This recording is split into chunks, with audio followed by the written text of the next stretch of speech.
Hi, and welcome back to another episode of the Just One More Cast Fishing channel. This morning, I'm out on the Musconetcong River here in New Jersey. I'm doing another winter fishing scouting mission. The Muskie, as some people call it, is stocked with rainbow trout every spring. But what makes this river really special is that it's one of the few places in New Jersey where brook trout still reproduce naturally. And this season, catching my first brook trout is my #1 goal. I got my fly fishing reel, I got my ultralight set up, and I've got my spinning reel. Thank you for joining me. Let's stop talking and let's start fishing.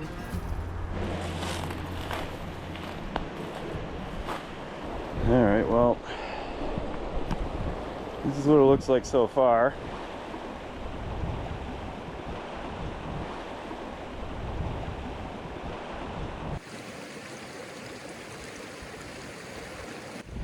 The water looks just semi-deeper through the middle here in this section.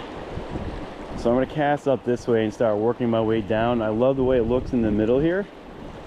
All the way through and down. There are a lot of rocks, so I do have to be careful. I'm starting out with this smallish rooster tail.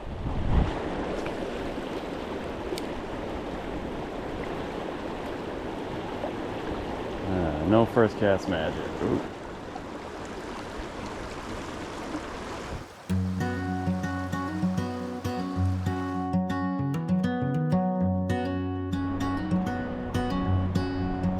This section is a little deeper in the middle, and those rocks up there break up the current. Trout will often tuck in behind rocks like that, where the water slows down but food is still drifting through. Anytime you see current breaking around rocks like that, there's a good chance a trout is sitting just behind it. All right, so we checked this spot and we're just gonna be moving on. We're gonna be dipping in and moving on. Yeah, that's cool. Check that out. Little goose footprints everywhere. I think I'm going to try setting up right here because I like the way everything looks like up here out in front of me, nice and calm. And I've actually got space to fly fish. I'm going to cast up and see what I can't bring back towards me.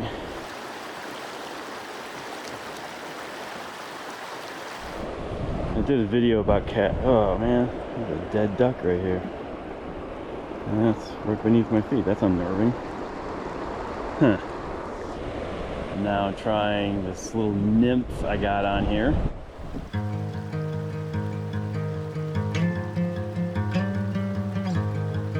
This section of the river is a lot calmer than the water upstream. And the middle looks a little deeper. Trout will slide into slower water like this, where they don't have to fight the current as much, but food is still drifting through. There goes the geese floating down the river.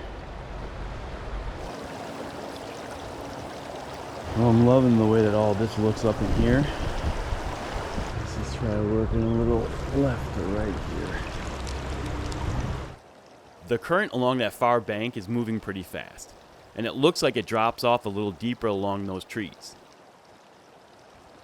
I'm going to try my ultralight setup here with a small trout magnet and mouse tail jig and see if I can drift it through that deeper run.